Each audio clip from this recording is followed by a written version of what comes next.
વિચારમાં અમારી સાથે પધારેલા તમામ મંચસ્થ આગેવાનો, આપણા તાલુકા પંચાયતના આમ આદમી પાર્ટીના ઉમેદવાર એવા મારા નાનાબેન સંધ્યાબેન અને મોટી સંખ્યામાં અહીં ઉપસ્થિત થયેલા ગામના વડીલો, યુવાનો, માતા બહેનો અને ભૂલકાઓ, કાયમ આપણે બીજાઓ માટે તાળીઓ પાડે છે, પણ આપણા માટે એકવાર જોરદાર તાળીઓ પાડી લઈએ.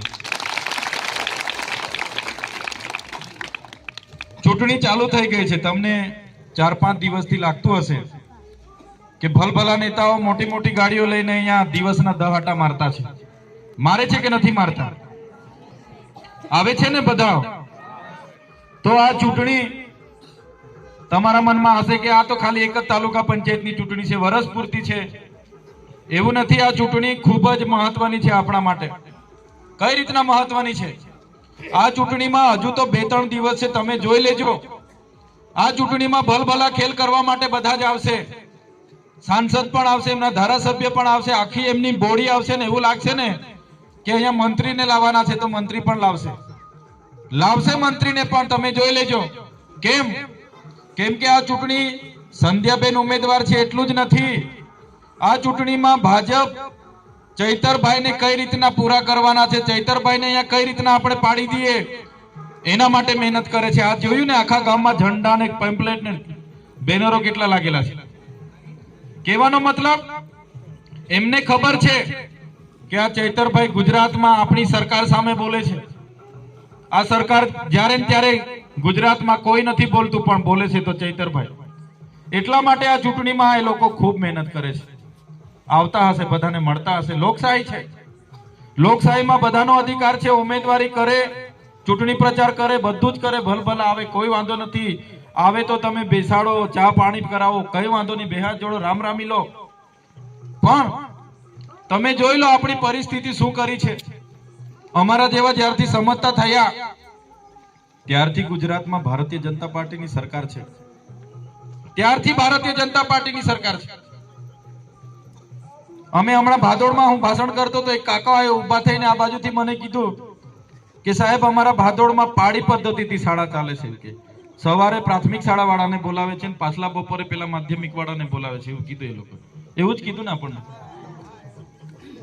ભાદોડમાં આટલું મોટું ગામ, આઝાદીના 78 વર્ષ થઈ ગયા, આજે પણ ત્યાં પાડી પદ્ધતિથી શાળા ચાલે છે. શાળા નથી. તો શું ભારતીય જનતા પાર્ટીના નેતાઓને ખબર નથી? એમની સરકારમાં રજૂઆત કરે કે ભાઈ ભાદોડમાં શાળા નથી, શાળા બનાવી આપો. અહીંયા ઉકાઈ ડેમના વિસ્થાપિતો હશે, જે નવી વસાહતોમાં ગયેલા છે, એમની પરિસ્થિતિ તમે જોઈ લો. આઝાદી બાદ દેશના વિકાસમાં એ લોકોએ જમીનો આપી દીધી, પણ સરકારે એમની સાથે શું કર્યું? હજુ વળતર નથી આપ્યું. એમના પરિવારમાંથી એક જણને નોકરી આપવાની વાત કરી હતી, નથી આપી. એમને સિંચાઈનું પાણી આપવાની વાત કરી હતી અને વીજળી મફત આપવાની વાત કરી હતી, નથી આપી. નર્મદા ડેમમાં આદિવાસીઓના ગામડા ગયા. આજે નર્મદાના પાણી કચ્છ સુધી લઈ જવામાં આવે છે. અમે કહીએ કાશ્મીર સુધી લઈ જાઓ, અમને વાંધો નથી, પણ નર્મદાનું પાણી આદિવાસીઓને નથી મળતું, તો કેમ આપણો એક પણ નેતા બોલતો નથી? આજે 27 ધારાસભ્ય આપણા આદિવાસી છે. એ કોઈ પણ પાર્ટીના હોય, ભાજપના હોય, કોંગ્રેસના હોય, આમ આદમી પાર્ટીના હોય. આજે ગુજરાતમાં 60,000 વિદ્યાર્થીઓ આપણા ભણતા હતા, ઉચ્ચ અભ્યાસ માટે ડિપ્લોમા હતા, જીએનએમ કરતા હતા, એનએમ કરતા હતા, ડિગ્રી કરતા હતા, ફાર્મસી કરતા હતા. બધા લોકોને સરકારે 28/10/2024 ના રોજ પરિપત્ર બહાર પાડી દીધો કે આદિજાતિના વિદ્યાર્થીઓ માટે જે પોસ્ટ મેટ્રિક શિષ્યવૃત્તિ હતી તે અમે બંધ કરીએ છીએ. અધવચ્ચે અભ્યાસમાં વિદ્યાર્થીઓ અટવાઈ ગયા છે. ફ્રી કાર્ડ ચાલતા નથી. ત્યાં કેમ નેતા કોઈ બોલતું નથી? ત્યાં કેમ બોલવા કઈ તૈયાર નથી? અને આજે ગામડે ગામડે ફરે છે. કહેવાનો મતલબ, આજે આપણા સમાજનો કોઈ બેલી નથી. દેશમાં અને દુનિયામાં, દેશ અને રાજ્યમાં તમે જોઈ લો કોણ બોલે છે આદિવાસી સમાજનું. આજે ધારાસભ્ય તરીકે તમે ધારાસભ્ય તરીકે આશીર્વાદ આપ્યા, મને ધારાસભ્ય બનાવ્યો. આજે મને દાહોદ વાળા પણ કઈ થાય છે તો બોલાવે છે. આજે મને કેવડિયા વાળા કઈ થાય તો બોલાવે છે. આજે છોટાઉદેપુર વાળાનું કઈ થાય તો મને બોલાવે છે કે સાહેબ તમે જ આવો તો જ કઈ મેળ પડે. અને હું જામ છું, મેં બાજુમાં બેઠો હોય ત્યાં 2-3 આગેવાનો ઉભા થઈને ભાષણો કરે, એના પહેલા લોકોને કે પહેલા શાકબારા અને ડેડિયાપાડાના લોકો માટે તાળીઓ પડાવે છે. ત્યાં કે આવો ધારાસભ્ય બનાવ્યો છે. ત્યાંના આગેવાનો પહેલા ભાષણ પહેલા કહે કે ડેડિયાપાડા અને સાગબારાના લોકો માટે પહેલા તાળીઓ પાડો કે આવા ધારાસભ્ય ચૈતરભાઈ જેવા ધારાસભ્ય બનાવ્યા છે જે આપણી મુસીબતમાં આવીને ઉભા છે. કેવડિયાવાળા પણ કહે છે, દાહોદવાળા પણ કહે છે, છોટાઉદેપુરવાળા પણ કહે છે. વચ્ચે હું અરવલ્લી ગયેલો, પોસીનામાં મારી મીટિંગ હતી. આદિવાસીઓના ઝૂંપડા જંગલ ખાતાવાળાએ તોડીને સળગાવી દીધા હતા. ત્યાંના લોકોએ કીધું કે છાગબારા વાળાને ડેડિયાપાડા વાળાને અભિનંદન માટે તાળીઓ પાડો, એમનો ધારાસભ્ય આવો બનાવ્યો. તમે બધા જાણો છો કેવડિયામાં આટલું બધું થાય છે. સ્ટેચ્યુ ઓફ યુનિટી દુનિયાની સૌથી ઊંચી મૂર્તિ છે. 182 મીટર મૂર્તિ બનાવી આ લોકોએ. જેટલા ધારાસભ્ય ગુજરાતમાં છે એટલી ઊંચી પ્રતિમા બનાવી. અમને વાંધો નથી, તમે 800 મીટર બનાવો, પણ ત્યાં જે લોકોએ પોતાની જમીનો આપી છે એ લોકો નાની નાની લારીઓ અને નાના નાના પાથરણા બેસીને મગફળી વેચે છે, મકાઈ વેચે છે, ફ્રૂટ વેચે છે. એ લોકોને પણ આજે બેસવા દેવામાં નથી આવતા. હમણાં ત્યાંના લોકોએ નોટિસો કાઢી, બધાને કીધું કે અહીંથી હટાવો. આજે સ્ટેચ્યુ ઓફ યુનિટી થી 10 કિલોમીટર નર્મદામાંથી ઉઠેલું ગામ ચાપડ ગામ છે, એની બાજુમાં તુરખેડા ગામ છે. 10 કિલોમીટરના ગામમાં આજે જવા માટેનો રસ્તો નથી. તુરખેડામાં એક બેનને ડિલિવરી માટે પ્રસૂતિની પીડા થઈ, બેનને દુખાવો ઉપડ્યો. ગામના યુવાનો, ગામના વડીલોએ કીધું કે રસ્તો નથી, 108 તો આવે નહીં. ઝોલીમાં બે નાખીને લઈને ચાલ્યા દવાખાને, જલ્દી પહોંચીએ. પેલી બેનના દુખાવો એટલો બધો ઉપડ્યો કે બેન રડતા રડતા 3 કિલોમીટર જતા જતા બેન રસ્તે મરી ગયા. બાળકનો જન્મ થયો. માં વગર બાળક હવે શું કરવાનું? વિચાર કરો તમે. ચાપડ ગામમાં આવું થયું હમણાં 2 મહિના પહેલા. કેવડિયાથી 10 કિલોમીટર પર ચાપડ ગામ છે, આપણા જિલ્લાનું જ ગામ છે. ત્યાં રસ્તો નથી. આજે એ બેનને ડિલિવરીની પીડા ઉપડી. એ બેનને ઝોલીમાં લઈ જતા હતા ચાપડના યુવાનો વડીલો. એ બેનના રસ્તામાં ડિલિવરી થઈ ગઈ. બેન તો બચી ગયા પણ પેલી બાળક મરી ગયું.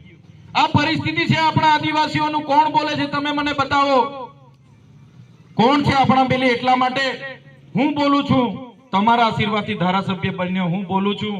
આ લોકોને પોસાતું નથી એટલે ચૈતરભાઈને હરાવવા માટે આજે સંધ્યાબેન ઉમેદવાર છે. સંધ્યાબેનને નહીં પણ ચૈતરભાઈને કઈ રીતના હરાવવા માટે એ લોકો રાત દિવસ અહીંયા ગાડીઓ લઈને ફરે છે. કહેવાનો મતલબ આ ચૂંટણી નાની ચૂંટણી નથી, ખૂબ મોટી ચૂંટણી છે.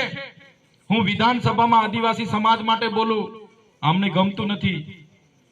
હું અહીંયા અધિકારીઓ સામે લડું, ગમતું નથી. મને શોખ નથી થતો ઉઠી બેઠા પોલીસ વાળા સામે લડાવવાનું, ઉઠી બેઠા જંગલ ખાતા સામે લડાવવાનું, ઉઠી બેઠા જીબી વાળા સામે લડાવવાનું, ઉઠી બેઠા કલેક્ટર હાથે લડાવવાનું, ઉઠી બેઠા મંત્રી હાથે લડાવવાનું. મને કઈ શોખ નથી થતો. મારે બી ઘરે બૈરી પોયરા છે, એ પણ મને રાહ જોતા છે. પણ જ્યાં પણ આપણા આદિવાસી સાથે અન્યાય થાય છે ત્યાં અમે જોઈ નથી શકતા, એટલે આ લોકો સામે અમે લડીએ છીએ, લડીશું અમે. આજે ગુજરાતમાં ક્યાંય પણ કઈ થાય, ગાંધીનગરમાં કઈ થાય, અરવલ્લીમાં કઈ થાય, દાહોદમાં કઈ થાય તો લોકો આપણને ફોન કરે છે, આવો. તમે આવશો તો જ, નહીં તો અમારા નેતાઓ પર અમને ભરોસો નથી. આજે અંકલેશ્વરમાં કંપનીમાં બ્લાસ્ટ થયો, 4 જુવાન છોકરાઓના ચીથડા ઉડી ગયા. એમના પરિવારોએ ત્યાંના નેતાઓને ફોન કર્યા કે તમે આવો, અમારા 3 બાળકોના પિતાના ચીથડા ઉડી ગયા છે, બાળકો નાના છે અમારા, આવો અમને ન્યાય આપો. કંપની અમને કહેતી નથી. 12 વાગ્યાથી થયું, 4 વાગી ગયા, એક પણ નેતા ત્યાં જતો નથી. 4 વાગ્યામાં અમારા પર ફોન આવે, અમારી ટીમ સાથે અમે પહોંચી જઈએ છીએ, નિરંજનભાઈ, દેવાભાઈ, અમે ડોક્ટર સાહેબ બધા પહોંચી ગયા ત્યાં. કંપની વાળાને કીધું તમારા ભૂલના કારણે બ્લાસ્ટ થયો છે, અમારા 4 લોકો મરી ગયા છે, એમના નાના નાના બાળકો છે, એમની બહેનો રડે છે, એમની પત્નીઓ વિધવા થઈ ગઈ, તમે પરિવારને વળતર આપો. કંપની વાળાએ કીધું કે 3.5 લાખ રૂપિયા અમે એમને આપીશું. અમે બધા આગેવાનો કીધું 3.5 લાખ રૂપિયા અમે બધા ફાળો કરીને આપી દઈશું, તમારા 3.5 લાખ રૂપિયા અમને નથી જોઈતા, આ ગેટને અમે તાળું મારીએ છીએ. 1 કરોડ રૂપિયા આપશો તો જ કંપની ચાલશે, નહીં તો અમે કંપની ચાલવા નહીં દઈએ.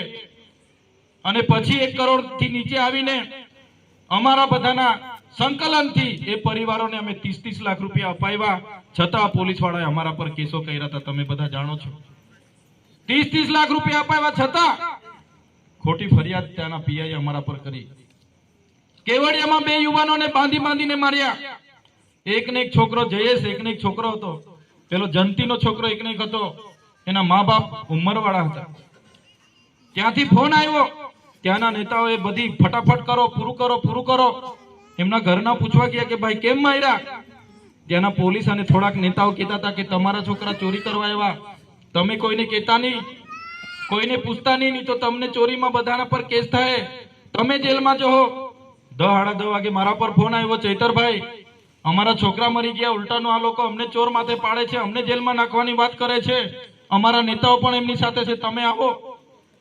અમે કેવડિયા તાબડતોડ પહોંચીએ છીએ. એજન્સી વાળાને કીધું તમે અમને શું આપવા માંગો છો, વળતર આપો. એમણે કીધું કે તમારાથી થાય તે કરી લો, અમે કઈ 1 રૂપિયા આપવા માંગીએ નહીં, ચોર આવેલા.